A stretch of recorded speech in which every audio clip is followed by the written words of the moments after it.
You guys made part 1 go viral, so I'm not holding anything back for part 2. You asked for the cost and the drama from Ghana police. Today, I'm giving you the full breakdown. I'm going to be 100% real with you. I expected the French-speaking borders to be the headache, but I was dead wrong. The moment we crossed into a country that speaks our language, everything changed. Today, I'm breaking down the exact cost of driving from Lagos to Ghana and why the English-speaking side turned into a 4,000 Cedis nightmare.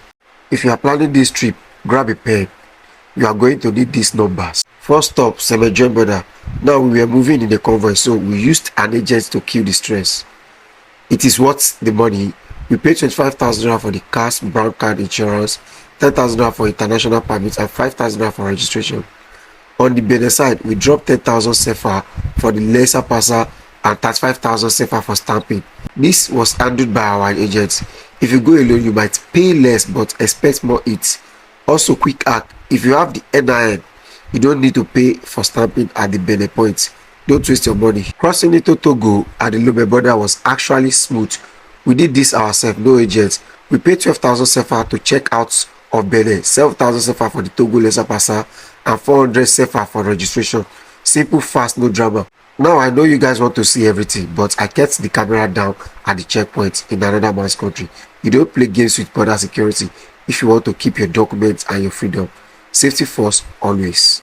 Then we hit the Accra border into Ghana. 3,000 CFA to leave Togo and 1,200 Ghana cedis for their version of the lesser passing, which they call authorization. Everything was going fine until we hit the road inside Ghana. This is the part that almost made me turn the car around. Every checkpoint was a frustration trap. They saw we were first entry cars and their eyes light up. They literally held our car document hostage.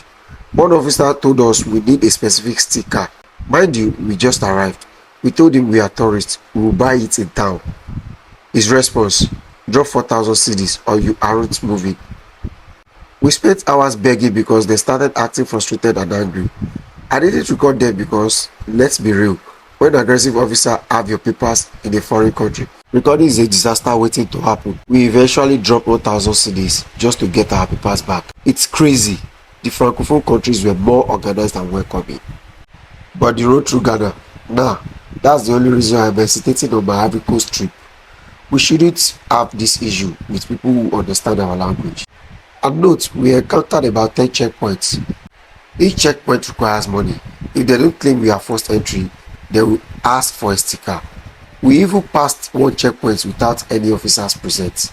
But at the next stop, they insist we go back to that same empty point because it is supposedly our duty to stop at every checkpoint, even when no police are there. All this back and forth was draining and eventually caused us to arrive in Accra late at night. This experience alone traumatizes me. Another mistake we made on this journey was paying for our car exit permit because our lesser passer already covered us for 30 days. Yet we kept paying money unnecessarily at every exit point for the car. That was one of the most important lessons we learned. You are not meant to pay while your lesser passer still covers you for 30 days. And our entire exploration lasted just 8 days. And on our way back, we still kept paying for new lesser passer permit too, because we thought that was the right thing to do.